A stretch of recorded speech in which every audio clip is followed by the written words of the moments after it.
이 시간 다 같이 일어나셔서 오늘 우리에게 주신 말씀을 같이 읽겠습니다. 우리에게 주신 말씀은 누가복음 6장 6절부터 11절까지 말씀입니다. 이 말씀 통해서 살아계신 하나님의 음성을 다 함께 들을 수 있기를 바랍니다.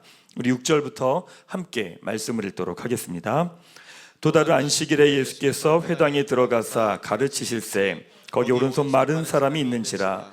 서기관과 바리새인들이 예수를 고발할 증거를 찾으려 하여 안식일에 병을 고치시는가 엿보니 예수께서 그들의 생각을 아시고 손 마른 사람에게 이르시되 일어나 한가운데 서라 하시니 그가 일어나 서거늘. 예수께서 그들에게 이르시되 내가 너희에게 묻노니 안식일에 선을 행하는 것과 악을 행하는 것, 생명을 구하는 것과 죽이는 것 어느 것이 옳으냐 하시며 무리를 둘러보시며 그 사람에게 이르시되 내 손을 내밀라 하시니 그가 그리하매 그 손이 회복된지라. 그들은 노기가 가득하여 예수를 어떻게 할까 하고 서로 의논하니라. 아멘. 네, 그 자리에 앉으시기 바랍니다. 가슴에 손을 대고 제가 하는 기도 따라하겠습니다. 하나님은 나를 사랑하십니다. 나는 그 사랑 안에 있습니다. 나는 하나님의 형상입니다. 나는 하나님의 꿈입니다. 그렇게 살아갈 것입니다. 아멘. 네, 감사합니다. 우리는 종교란에 기독교라고 체크를 하죠. 기독이라는 말은 한자 그리스도가 한자 음역으로 바꾸면서 기독이라고 표기를 하게 된 겁니다. 그러니까 그리스도는 헬라어고 같은 의미로 히브리어로 메시아라고 이야기를 합니다. 뭐 기름 부음 받은 자 여러 가지 의미가 있지만 본질적으로는 구원자라고 하는 의미입니다. 여러분, 우리는요 구원자를 믿는 종교입니다. 그러니까 기독교라는 건 뭐냐? 구원자를 믿는 종교입니다. 그러니까 뭐로부터 우리를 구원하였느냐? 죄로부터 우리를 구원한 존재를 믿는 게 바로 우리입니다. 그러니까 우리 모두는 구원자가 필요하고 구원자를 누구로 고백하느냐? 예수라고 고백하는 사람들이 바로 우리입니다. 그래서 예수 그리스도란 말은 무슨 말이냐? 예수가 구원자입니다 라고 하는 의미가 되겠죠. 그래서 예수님이 등장하시는 복음서는 하나님의 나라가 임했을 때의 모습을 보여줍니다. 하나님의 왕이십니다. 하나님이 다스리십니다. 하나님 구원자십니다. 바로 그것이 하나님의 나라인데 하나님의 나라가 임했을 때 이 땅의 모습이 어떤 거냐 보여줍니다. 누가복음 4장 18절 19절 말씀을 같이 한번 읽도록 하겠습니다. 주의 성령이 내게 임하셨으니 이는 가난한 자에게 복음을 전하게 하시려고 내게 기름을 부으시고 나를 보내사 포로된 자에게 자유를, 눈먼 자에게 다시 보게 함을 전파하며 눌린 자를 자유롭게 하고 주의 은혜를 전파하게 하려 하심이라 하였더라. 메시아가 이 땅에 왔을 때의 모습, 구원자가 이 땅에 왔을 때의 모습입니다. 포로된 자에게 자유를, 눈먼 자가 다시 보게 되고 눌린 자가 자유롭게 된다라고 하는 것. 그러니까 죄의 문제가 해결되었기 때문에 하나님과의 관계가 회복되어 하나님을 누리며 살아가는 삶의 모습이 무엇인지를 보여주는 것이 바로 누가복음의 말씀입니다. 그리고 예수님은 바로 이렇게 말씀하시죠. 21절에 보면 이 글이 오늘 너희 귀에 응하였느니라. 이사야서의 이 말씀이 오늘 이 자리에서 이루어졌다라고 이야기하시는 거예요. 그래서 보면 복음서에 예수님의 사역을 세 가지로 정리할 수 있습니다. 마태복음 5장 23절 한번 같이 읽겠습니다. 시작. 예수께서 온 갈릴리에 두루 다니사 그들의 회당에서 가르치시며 천국 복음을 전파하시며 백성 중에 모든 병과 모든 악한 것을 고치시니. 예수님의 3대 사역입니다. 가르치시고 전파하시고 고치시는 사역입니다. 그러니까 하나님의 나라를 가르치십니다. 하나님의 나라가 임했다고 선포하십니다. 그리고 그것이 구체적으로 이루어졌다는 것을 보여주는 게 바로 고치시는 사역입니다. 그래서 예수님께서 보면 예수께서 병을 고치시는 사역은 하나님 나라를 가르치시고 이 땅에 하나님의 나라가 임했다라고 하는 것이 이루어졌다라는 것을 확인해 주는 겁니다. 뭐 너무 당연한 내용이겠죠. 하나님께서 이 땅의 나라가 임했다면 이 땅에 하나님의 사건이 이 땅 가운데 일어나는 것은 너무나 당연한 걸 겁니다. 그 가운데 병이 낫는 경험을 하는 건 역시도 어쩌면 너무 당연한 것이기도 합니다. 또한 병이 치유되는 것 자체가 사실 그 자체가 중요한 건 아닙니다. 왜요? 우리 또 병이 걸리잖아요. 그러니까 우리 병이 걸렸을 때 치유되는 건 어떤 의미라는 거냐면 우리 인생의 주인이 하나님이시구나, 우리 몸의 주인이 하나님이시구나, 이 땅을 다스리는 분이 하나님이구나 라고 하는 것을 알려주고 보여주고 깨닫게 해주는 겁니다. 그래서 어떤 교회는요 성경 공부가 최고입니다 라고 이야기합니다. 어떤 교회는 예배가 최고입니다 라고 말합니다. 어떤 교회는 성령 사역이 치유가 최고입니다 라고 말합니다. 모두가 중요합니다. 그런데 그 모든 것들이 다 합쳐져서 하나님을 경험하게 되는 겁니다. 그러니까 어느 한쪽만이 전부라고 할 수는 없겠죠. 그러니까 저희 교회도 마찬가지입니다. 저희 교회는 기본적으로 양육을 기초로 해서 만들어 세워진 교회입니다. 저희 교회는 양육이 여전히 중요합니다. 그렇다고 해서 양육이 전부냐? 아닙니다. 양육을 하지만 동시에 예배도 함께 드려야 되고요, 성령의 일하심도 경험해야 되고요, 치유도 경험해야 되고요, 여러 가지를 다 경험하게 되어 있습니다. 그러니까 여러분들에게 있어서 여러분들이 생각하는 하나님 경험이 전부가 아니라는 거예요. 그 모든 것들을 다 합칠 때 비로소 하나님을 온전히 우리가 경험하게 되는 거죠. 그래서 누가복음 나누면서 예수님이 고치시는 사역에 대한 말씀을 여러분들하고 좀 나누려고 합니다. 육체의 질병은 몸의 질병이기도 합니다. 근데 동시에 마음의 질병이기도 합니다. 덧뿌리 깊게는 죄의 문제이기도 합니다. 그러니까 우리 모두가 몸이 아프거나 마음이 아픈 건 당연한 겁니다. 이 땅을 살아가는 동안은. 그래서 어디가 아픈 걸 이상하다고 여기지 마십시오. 당연한 겁니다. 이 세상 사는 동안 우리는 아픈 게 너무 당연한 거죠. 최근에 태국에서 어린 코끼리를 훈련시키는 동영상이 논란이 된 적이 있었습니다. 어린 코끼리를요 묶어둡니다. 그리고 코끼리를요 채찍질로 막 때립니다. 그리고 코끼리 주변 사이에다가 날카로운 가시로 박아놓습니다. 그래서 코끼리가 옴짝달싹 못하게 만듭니다. 그 조금만 움직이면 코끼리가 가시에 찔리는 거죠. 움직이지도 못하는 거예요. 어느 정도 시간이 지나면 그 가시를 다 뺍니다. 그리고 묶어놓은 끈도 뺍니다. 근데 코끼리는 가만히 있습니다. 왜? 예전의 경험 때문에 이미 자유케 되었음에도 불구하고 자유가 됐다는 걸 누리지 못하는 거예요. 왜? 여전히 예전의 습관에 붙들려 있는 거죠. 우리도 그렇지 않을까? 예수님의 십자가는 죄의 문제를 해결하셨습니다. 이미 우리의 마음과 몸도 자유케 하셨습니다. 이게 영적인 사실입니다. 그렇다면 우리의 몸과 마음이 자유케 되었다면 그럼에도 불구하고 우리는 그것을 모르고 여전히 붙들려서 매여서 종되어서 살고 있는 것은 아닐까요? 누가복음 말씀을 3월 한 달간 같이 나누면서 예수님이 선포하신 하나님의 나라를 여러분의 마음으로 몸으로 경험하고 누린 시간 되기를 주님의 이름으로 축원합니다. 예수님이 고치시는 사역 첫 번째로 내 손을 내밀라라고 하는 제목 가지고 하나님의 말씀을 전하겠습니다. 복음서에 보면 예수님께서 사람들의 질병을 고치시는 모습이 되게 다양합니다. 어떤 사람은 귀신을 쫓습니다. 어떤 사람은 만져주십니다. 어떤 사람은 말씀만으로 이야기하십니다. 어떤 분은 말씀을 선포하십니다. 어떤 사람은 죄를 용서하십니다. 왜 이렇게 다양하실까? 병을 고치실 거면 하나의 모습으로 하시면 될 텐데 되게 다양한 모습으로 사람을 고치십니다. 왜 그럴까? 그 사람의 삶의 모습이 다르기 때문에 그렇습니다. 살아온 삶의 모습이 다르기 때문에 하나님이 그 사람을 만지시고 회복하시는 모습도 다 다양한 겁니다. 오늘 본문의 예수님은 한 사람을 만나시죠. 6절 말씀 같이 한번 읽겠습니다. 시작. 또 다른 안식일에 예수께서 회당에 들어가사 가르치실 때 거기 오른손 마른 사람이 있는지라. 회당에 갔는데 오른손 마른 사람을 만난 거예요. 손이 마르다라는 건 신경과 근육이 마비되어 사용하지 못하는 겁니다. 어떤 책에서는 이걸 루게릭병이라고 이야기하더라고요.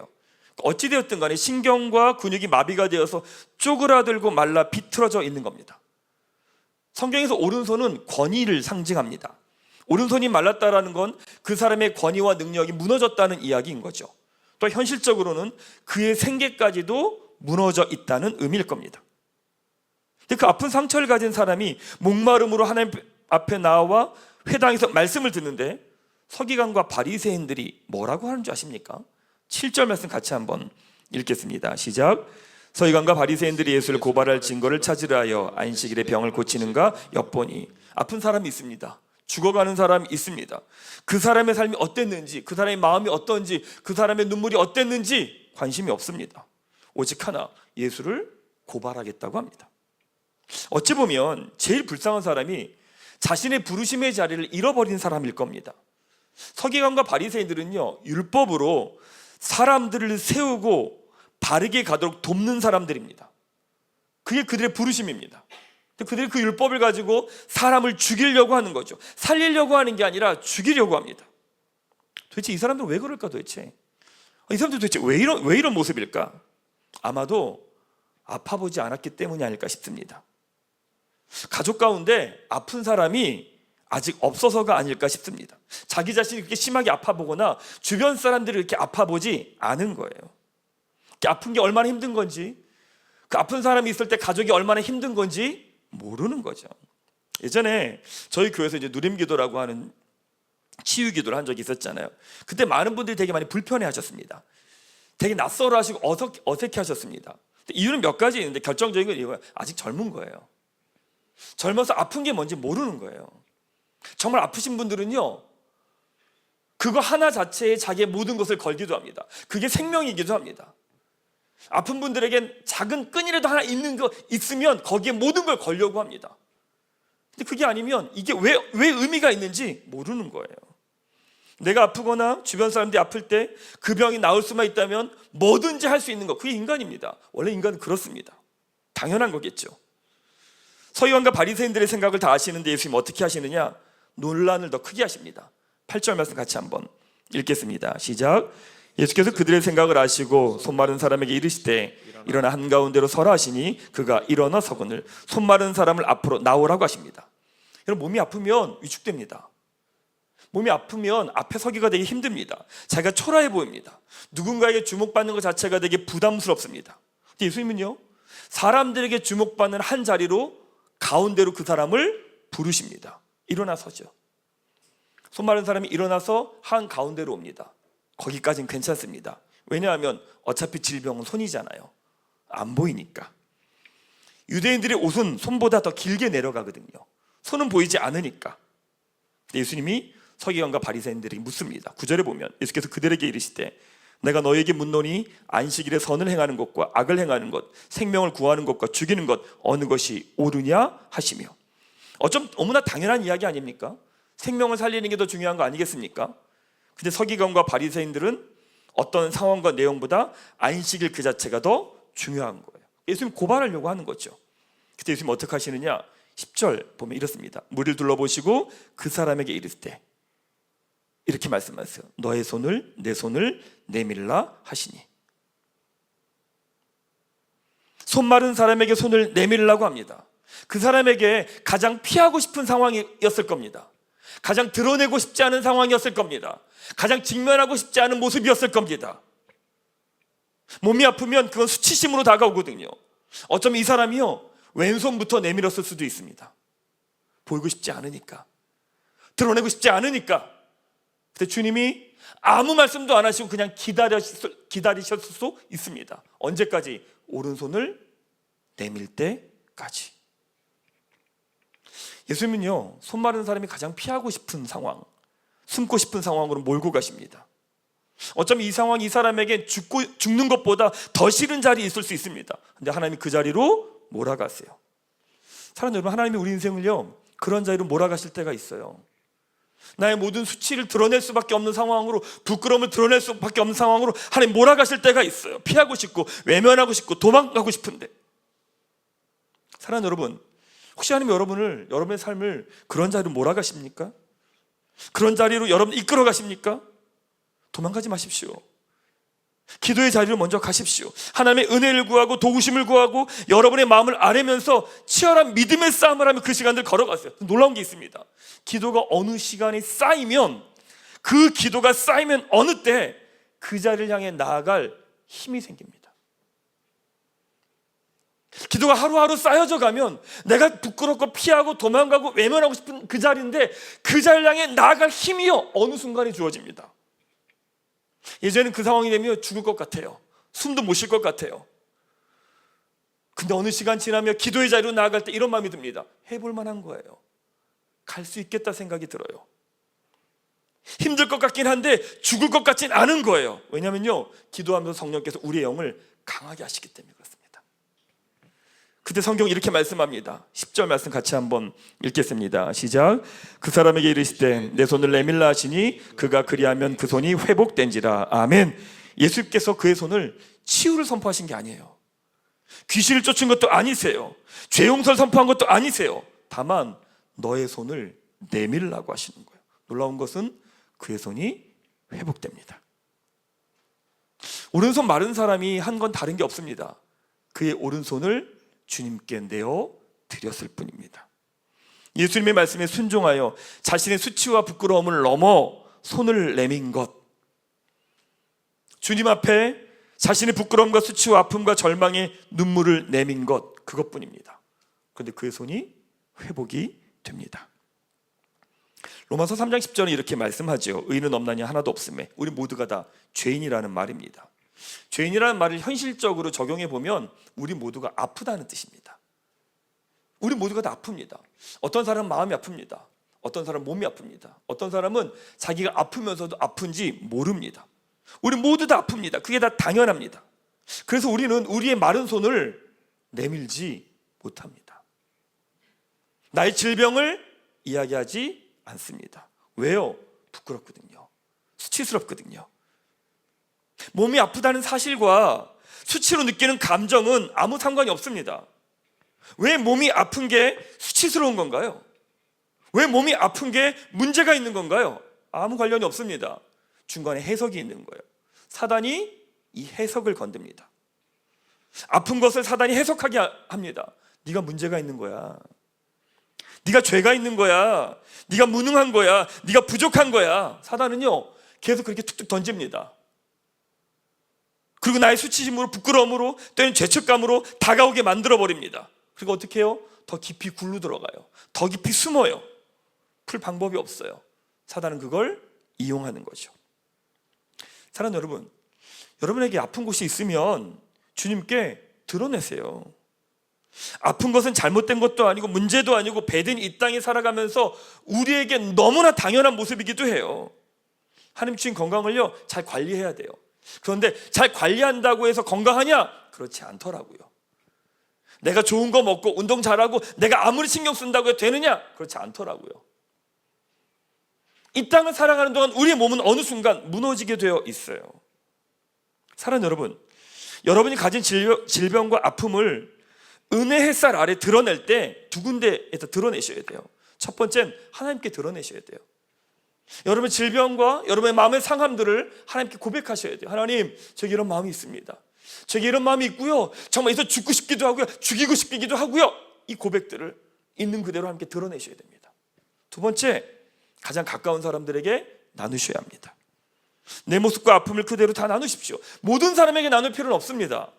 나와 함께하는 사람들에게 나의 아픔과 나의 질병을, 마음을 나누십시오. 저는 이렇게 많은 사람들을 만나잖아요. 이렇게 만나다가 개인적으로 각 사람들의 많은 이야기를 다 듣습니다. 근데 누군가의 그 아픔과 눈물의 이야기를 들을 때 생각나는 사람이 있어요. 생각나는 사람이 있어요. 그러면 그 사람은 소개시켜줍니다. 이 사람이 울고 있고 아파하는 이 이야기를 듣고 있으면 하나님께 누굴 떠오르게 하세요. 만나서 이야기하게 해줍니다. 놀라운 게 뭔지 아십니까? 제가 그렇게 기도하고 제가 그렇게 위로하고 제가 그렇게 격려해도 절대 위로받지 않아요. 절대 위로받지 않아요. 놀라운 건 그분한테 얘기를 듣고 손을 그냥 잡아줘요. 근데 울기 시작하는 거예요. 옆에서 보면 얼마나 무기력해지는지 아십니까? 이건 뭐지? 이런 느낌이 들어요. 왜 그러냐면, 기억나는 사람이 누구냐면 이 아픔과 눈물의 시간을 지나간 사람입니다. 그 사람이요, 이 사람을 만나서 그 사람을 만져주기 시작합니다. 이야기하기 시작합니다. 그때 거기서 회복이 일어납니다. 헨리 나우엔의 말처럼 상처 입은 치유자인 거죠. 우리 모두 각자가 삶을 살아가면서 각자의 아픔이 있고 눈물이 있고 상함이 다 있습니다. 근데 그 상처는 결국 누군가에게는 치유자가 되는 거예요. 사랑하는 여러분, 여러분의 고난과 어려움의 시간들을 지나서 이 자리까지 왔잖아요. 잘 왔어요. 너무 애쓰면서 멋있게 잘 오셨어요. 근데 여러분, 혼자 있지 마세요. 여러분이 혼자 있으면 이 공동체에 하나님께서 여러분들을 불러주셨다는 얘기는 여러분을 통해 치유되고 회복될 누군가가 있다는 이야기예요. 여러분이 그 시간을 지나서 이겨내며 이 자리까지 와 있다는 이야기는 이 공동체 안에 여러분을 통해 만져지고 회복될 누군가가 있다는 이야기예요. 이번 한 주간 누군가가 떠오르시면 그 사람에게 다가가십시오. 연락하십시오. 커피 한잔 합시다. 밥 한번 먹읍시다 라고 이야기하십시오. 그리고 그 사람의 이야기를 한번 듣고 나눠보십시오. 그 자리에 하나님이 임하십니다. 그 자리에 하나님께서 두 사람의 몸과 마음을 회복하며 치유하며 만져가십니다. 하나님의 그 은혜와 능력을 경험한 여러분 되시기를 주님의 이름으로 축원합니다. 그럼 예수님은 왜 손 마른 사람을 이렇게 고치셨을까? 손을 만지기도 하고 귀신을 쫓기도 하고 죄 용서 선포하기도 하시는데 왜 아무것도 하지 않고 손만 내밀라고 하셨을까? 유대 기록에 보면 이 손 마른 사람이요 석공이었다고 이야기합니다. 그러니까 손을 쓰는 사람이었던 거죠. 사고였는지 어떤 질병이었는지 또 이유는 모르지만 두 손을 못 쓰게 되었습니다. 석공이 오른손을 못 쓰게 되면 그 사람은 먹고 살 길이 없는 겁니다. 권위와 능력이 없다, 사라져 버렸다는 이야기죠. 수고와 노력과 헌신이 없어졌다는 이야기입니다. 이 모든 것들을 보면 이 사람은 수고하며 헌신하며 열심히 살아온 사람입니다. 자기 자신에게는 아무것도 하지 않고 다른 사람들을 위해 헌신하며 수고하며 살아온 사람이었을 겁니다. 늘 무엇인가를 해야 된다는 부담감으로, 무엇인가를 해줘야 된다는 책임감으로 모든 짐을 떠안고 껴안고 살아온 사람이었을 겁니다. 근데 그 손을 사용할 수 없게 된 거죠. 수치심으로 그 손을 숨기며 살아옵니다. 그래서 예수님께서 지금까지 그 수고와 헌신으로 살아왔기에 그 사람에게 어떤 것도 요구하지 않으시는 거예요. 병을 낫기 위해 어떤 걸 해야 돼 라고 하는 부담감조차 주지 않으시는 거예요. 병이 낫지 않으면 너에게 문제가 있는 거야, 죄가 있는 거야 라고 하는 죄책감도 하나님이 없으신 거예요. 아무것도 할 수 없다라고 말하는 것에 대한 수치감, 수치심, 그것도 이야기하지 않으신 거예요. 하나님 어떤 것도 요청하지 않으십니다. 다만 손을 내놓으라고 이야기하십니다. 예수님께서 그 사람의 수고와 헌신과 마음을 아신다는 이야기입니다. 그 누구도 말하지 않고 홀로 모든 짐을 떠안고 살아왔던 그 사람의 수고와 헌신과 그의 삶의 모습을 예수님이 알고 계셨던 겁니다. 자신 수치스럽다고 피하고 외면하고 감추고 있던 그 손을 예수님이 내밀라고 하신 겁니다. 예수님은 그 손을 자랑하고 싶으셨던 거예요. 그 손을 회복시키고 싶으셨던 거예요. 그 사람의 수고와 애씀을 인정해주고 싶으셨던 거예요. 손을 내밀자 그의 손이 회복됩니다. 이건 그의 마음이 회복되었다는 이야기입니다. 그렇게 수고하고 애쓰며 살아온 그의 인생을 하나님이 인정해 주신 겁니다. 사랑하는 여러분, 이 자리에 주변 사람들을 위해 수고하고 애쓰고 희생하며 애쓰신 분들 계실 겁니다. 주변 사람들을 위해서, 가족들을 위해서 내가 많은 수고와 헌신하신 분들이 있을 겁니다. 그래서 때로는 나의 마음이 몸이 무너져 때로는 만신창이가 되어 있을 수도 있을 겁니다. 사랑하는 여러분, 여러분의 가장 부끄럽다고 생각하는 그것이 무엇입니까? 보이고 싶어 하지 않는 것이 무엇입니까? 오늘 주님 말씀하십니다. 너의 손을 내밀라. 성령 하나님께서 여러분의 수고와 애씀을 아십니다. 성령 하나님께서 여러분의 몸과 마음을 만져주실 것입니다. 말씀 마무리하겠습니다. 열심히 수고하고 애쓰며 살아온 이들에게 우리 주님이 말씀하십니다. 다른 이들을 위해 헌신하고 수고하고 자신의 몸까지 망가져버린 이들에게 우리 주님이 말씀하십니다. 지난 시간에 삶으로 거칠고 초라해진 이들에게 우리 주님이 말씀하십니다. 너의 손을 내밀라. 그 손을 내밀 때 우리 주님이 만져주실 겁니다. 치유해 주실 겁니다. 회복시켜 주실 것입니다. 그 회복의 은혜와 능력을 경험하는 이 시간 되시기를 주님의 이름으로 축원합니다.